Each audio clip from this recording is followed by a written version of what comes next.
아니 공항이 물에 잠겨요? 상황에 따라서 그럴 수는 있죠. 지금은 부동산이 굉장히 중요한 핵심이지만 나중에 인해서 부동산의 어떤 가치가 달라지지 않을까. 이제는 인기 있는 집들이 또 낮은 가격에 거래가 되고 있다. 그럼 이제 뭐 어떻게 해야 돼요?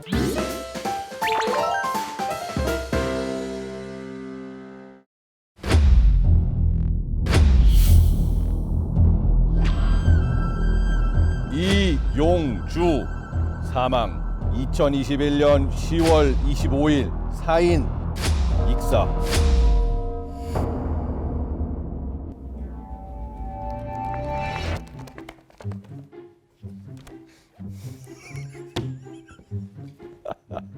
다시 할게요. 비명 횡사자 이용주 소환.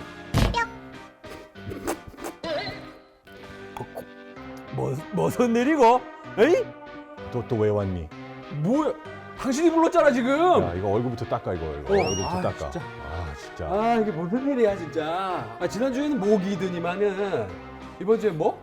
익산 또 무슨 얘기래? 난 진짜 내가 알지 네가 아니 네가 알지 내가 아니. 아니 난 집에서 자고 있었는데 자다가 익사가 말이 돼 집에서? 심각한 기후 상황을 알리라고 돌려보냈더니 실제로 알린 거 맞아? 알렸진 않은. 근데 일주일이라는 시간이 너무 부족하더라고. 아니, 나는 알렸어. 그래? 내 본캐까지 다 깠는데. 아, 그렇지. 제대로 안 하면 저승 가는 거야.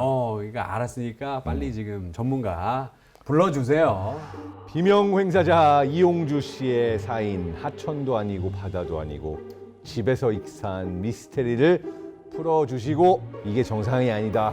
얘를 다시 이승에 돌려보내줄 명지대 건축대학 이명주 교수님 소환. 여기 어디예요? 안녕하세요 교수님. 안녕하세요. 어서 오세요. 저승으로 가는 길목으로 오셨습니다. 네. 제가 저승까지 왔군요. 예. 아직 저승에 들어가시지는 않았고요. 네. 오늘 저승으로 지금 또 가려고 온 친구가 있어서 네, 저승의 안 돼요. 목젖에 있다고 보시면 되고요. 네. 오셨으니까 일단은 시청자분들께 자기소개 한번 부탁드립니다. 네, 안녕하세요. 저는 명지대학교 건축대학의 이명주 교수입니다. 저랑 성함이 비슷하죠. 아, 지금 누님 소환한 거 아니에요? 우리 누나야 사실. 누나 오늘 잘 부탁드려요. 네, 제가 꼭 다시 모시고 갈게요. 그쵸, 예, 이승으로 제발 좀 부탁을 드립니다. 이게 갑자기 집에서 익사한다는 게 말이 되나? 그치. 제가 지금 집에서 있다가 자꾸 비명 행사하잖아요. 그럼 제가 사는 집이 안 좋아서 그런 거예요? 그럼 형네 집으로 뭐 살림을 합치면 네. 괜찮을까요? 형 비싼 데 살거든요. 형 같이 살자. 장동선이 집기둥 동자거든. 아, 그래? 내가 중심이 돼서 지붕이 있으면은 집이 되는 거죠. 내가 좀 그 밑에 들어갈게요. 있잖아요. 네. 집이 비싸고 네. 좋고의 문제가 아닌 것 같아요. 그래요? 그러니까 기후 위기로부터 안전한 집에 살고 있는 분을 찾아가시는 게 좋을 것 같아요. 근데 이쪽도 위험해. 왜냐하면 한강가잖아. 아, 또 한강 근처에 또 사시거든요. 한강가니까 네. 한강에서 멀지 않은 지역은 서울 내에서도 다 위험할 수 있지. 정말 집이 안식처가 돼야 되고 피신처가 돼야 되잖아요. 그쵸. 그렇지 못하고 있다라는 지금 현실이 굉장히 심각한 거라고 생각해요. 2018년에 폭염에 의해서 사실 온열 환자가 발생했고 그 온열 환자의 30%가 집에서 돌아가신 그런 아유. 안타까운 사건들이 있었어요. 예, 예. 아마 그런 사건들은 앞으로 많은 기후 위기의 그런 상황들이 생긴다면 집에서 돌아가실 수 있는 분들이 상당히 많아질 거다. 진짜 홍수가 나고 태풍이 불고 혹한이 생기고 이랬을 때 정말 많은 분들이 자기의 삶을 더 이상 유지할 수 없는 상황이 될 수 있다. 그 집이 위험한 장소가 되기도 한다는 거죠. 맞습니다. 이게 갑자기 집에서 익사한다는 게 말이 되나? 상황에 따라서 그럴 수는 있죠. 네. 그린피스가 이건 제작한 시뮬레이션 프로그램이에요. 기후 위기로 인해서 온도가 지구 평균 기온이 상승함으로 인해서 우리나라의 해안가 부분이 침수될 수 있다라는 시뮬레이션입니다. 완전 다 잠겼어. 네. 그렇습니다. 어머.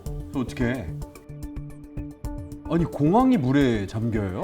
저희 인천 뭐야? 공항과 같은 경우도 공항이 폐쇄될 정도로 지금 이제 물에 잠기는 그런 상황들이 생긴다라는 가정을 했던 거죠. 1.5도 이상 올라가기 시작하면 굉장히 기후 위기의 속도도 빨라지고 그 피해도 엄청나게 늘어난다. 우리가 살아가는 이 시대에 1.5도를 넘어서 만약 3도씨까지 올라간다고 하면 더 큰 굉장히 많은 침수가 일어날 것이다라는 그런 보고가 나왔습니다. 3도까지 우리 평균 기온이 올라갔을 경우에는 어머. 정말 많은 버킹엄 궁전이 어머.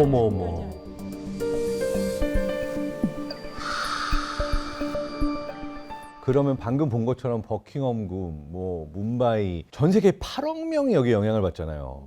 저는 저승사자로서 정말 걱정이 되는 게 저승이 오는 분들의 숫자가 갑자기 늘어나면 이거 저희 저승사자가 다 감당이 안 돼요. 그렇지, 초과 업무지. 네, 이거 안 되기 때문에 이렇게 급격하게 지구 온도 상승하는 거 저희 저승사자들은 정말 목숨 걸고 반대하고 있습니다. 근데 저승도 초과 수당 이런 걸 좀 받아요? 아니 그 문제가 아니라 아, 그래? 제 명을 살고서는 와야지. 그건 맞지. 제 명도 못 살고 이렇게 많이 어. 오시면 안 된다고. 그렇지, 죽은 사람도 억울하고 형도 일 많아지고 네. 말이야. 그러니까 예전엔 좋은 집의 조건 이러면 배산 임수 이렇게 얘기하지 않았나요? 뒤에 산이 있고 앞에 물이 있으면 이게 참 좋은 집이다. 근데 이제는 앞에 물이 있으면은 이게 좋은 집이 아니라 좀 위험해질 수도 있는 건가요? 맞습니다. 그러니까 과거에는 오션 뷰가 있어서 너무 좋다고 생각하는 곳도 이제 지금은 왜 여기 있어야 되지? 좀 더 안전한 곳으로 가야 되겠다. 아무리 좋은 자리에 있다 하더라도 사실 그러한 곳들은 나중에 기후 위기로 인해서 부동산의 어떤 가치가 달라지지 않을까 하는 생각이 듭니다. 요즘 해안가에 접해 있는 건물들이 이 침식 활동에 의해서 그 기반 자체가 굉장히 불안해지는 그런 상황이 되고요. 최근에 보면 뉴스에 뭐 유명 스타들이 거주하고 있는 미국 마이애미 비치 같은 경우 마이애미요? 네, 이미 많은 그 집들이 물에 잠기고 있고 오. 거주가 어려워진다 이렇게 얘기도 하고 있는데 예전에는 해안가에 바로 해변에 수영하러 갈 수 있는 집들이 집값이 높았는데 이제는 인기 있는 집들이 7%더 낮은 가격에 거래가 되고 있다. 아니 근데 뭐 7% 떨어져봤자 뭐 41억에서 7% 떨어지면 그래도 38억인데. 근데 여기서 이제 집값 얘기를 우리가 너무 많이 했는데 그거는 이제 일부 슈퍼리치 얘기고 사실은 더 많은 사람들이 이걸로 인해서 피해를 볼 수 있다라고 하는 게 좀 중요한 것 같은데 최근에 중국에서 발생한 홍수도 네네. 마찬가지. 1000년 만에 나타난 홍수.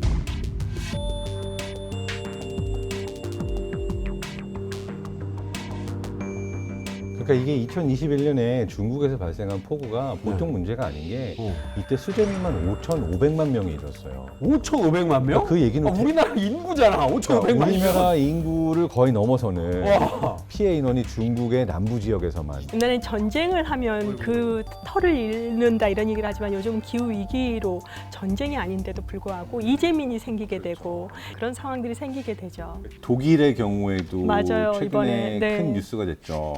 설마 독일이 이런 생각을 했었는데 독일에서 그런 자연 재해가 나타남으로 인해서 우리가 느끼는 바는 정말 달랐어요. 못 사는 나라, 인프라가 잘 구축이 안 된 나라가 자연 재해 피해가 굉장히 크겠구나 이렇게 생각했는데 저도 그렇게 선진국도 피해를 입을 수 있다. 내가 한국에 2017년에 왔는데 오기 직전에 살던 동네가 바로 저 라인 강가였어. 아 진짜? 그래서 내가 살던 집도 침수가 됐더라고. 어이구야. 그러니까 한국에 안 돌아왔으면 나도 침수 피해를 제대로 봤었을 거야. 그렇네. 아이 무섭다. 이게 독일이 저렇게 된다는 게.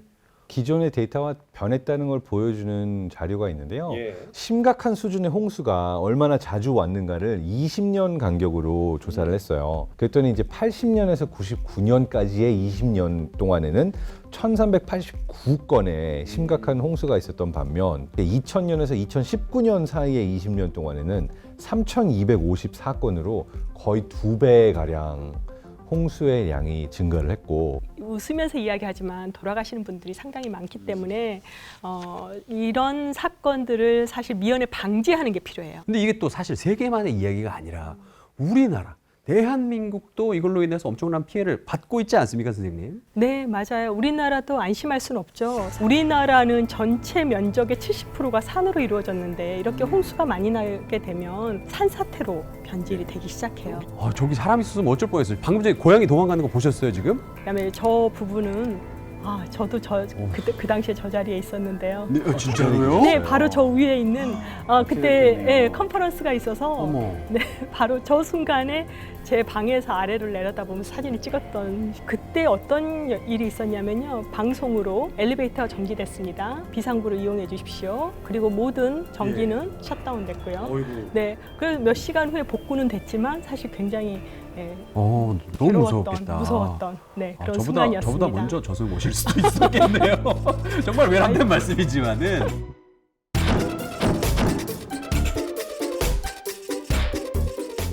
근데 선생님 이거 저희가 지금 얘기를 조금 해보니까 사실은 지금 우리가 사는 집이 우리를 지켜주지 못하고 있다는 생각이 좀 들어요. 여기서 좀 생각을 전환을 해서 제 생각에는 오히려 혹시 아틀란티스라고 아세요? 바닷속에 그 도시를 짓잖아요. 그런 식으로 바다가 우리에게 오기 전에 내가 먼저 바다로 가겠다.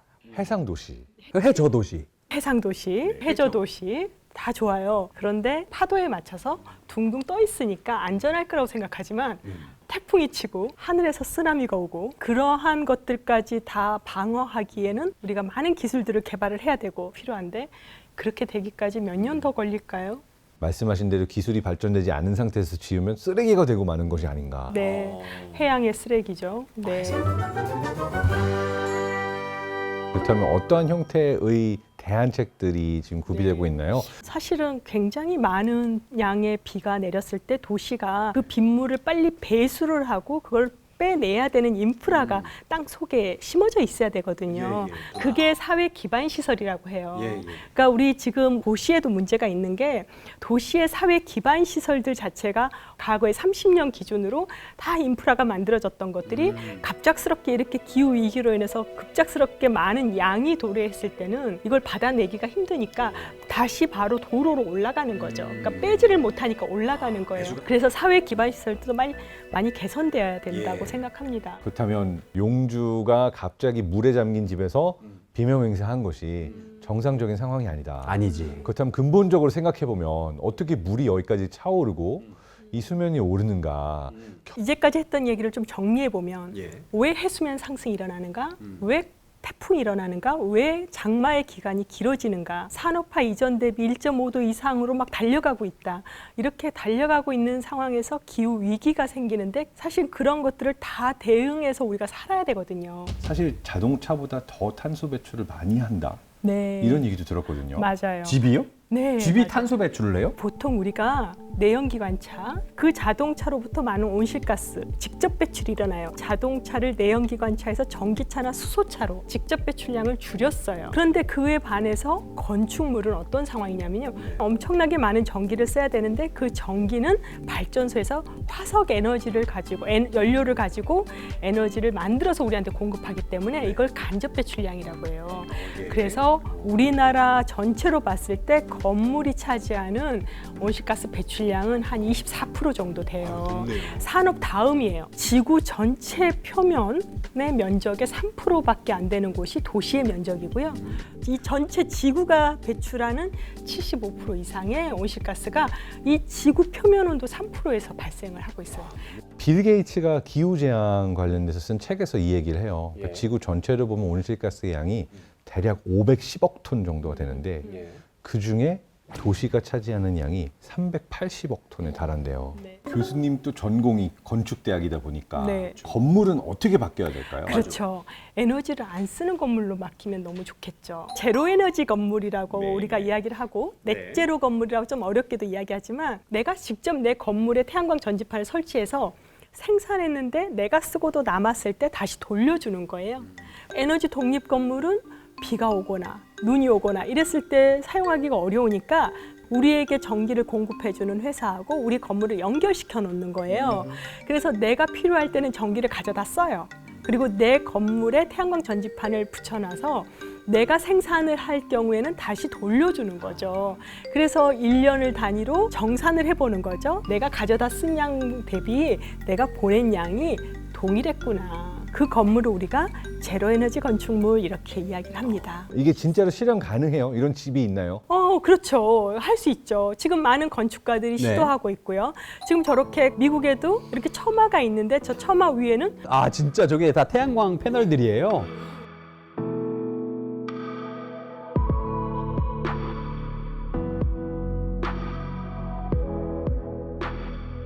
우리나라에도 그런 사례가 우리나라도 하나 있어요. 있어요? 우리나라도? 네, 노원구 하계동에 있는데요. 국토교통부 서울시 노원구청이 발주를 했고요. 명지대학교 제로에너지 연구단이 2017년에 완공을 시켰어요. 저 건물에는요, 실제로 태양광 전지판이 409kW 정도가 설치가 돼 있는데요. 좀 처음에는 어떻게 집에다가 저렇게 태양광 전지판을 붙이고 사나 이렇게 생각을 하셨는데요. 네. 오히려 저기 사시는 분들은 저 태양광 전지판 때문에 에너지 비용을 한 달에 한 4만, 평균 한 4만 1천 원 정도 내고 살고 계시는데요.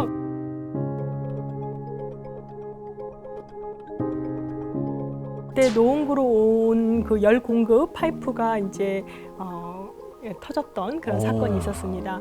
근데 유일하게 이 단지는 따뜻한 물이 나왔거든요.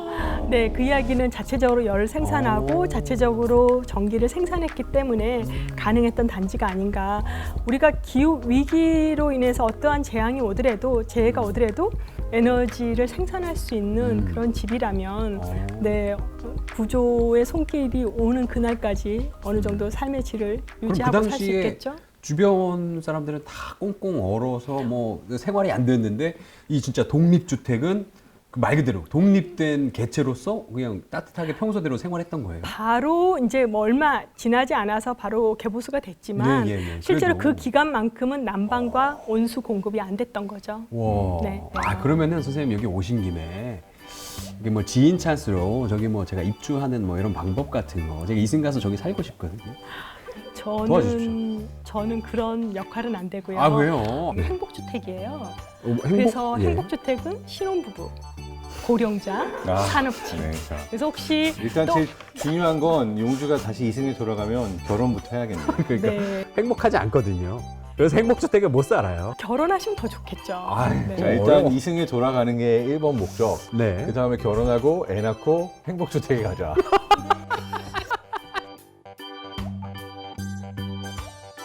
그런데 이런 형태로 이제 넷제로 또는 제로 건축물을 지으려면 처음 공사 당시에는 비용이 더 들어가진 않나요? 네, 당연히 더 들어가죠. 아. 당연히 더 네. 들어가요.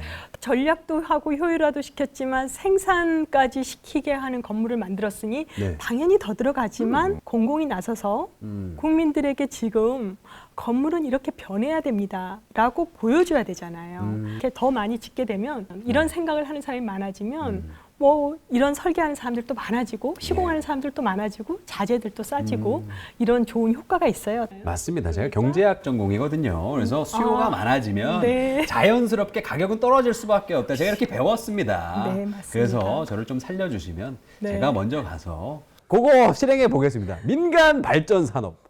제가 한번 해보겠습니다. 다시 이승에 돌아가면 에너지도 아껴 쓰고 도시에서 발생하는 탄소 배출 문제도 해결하고 좋은 전도사가 될 수 있을까요?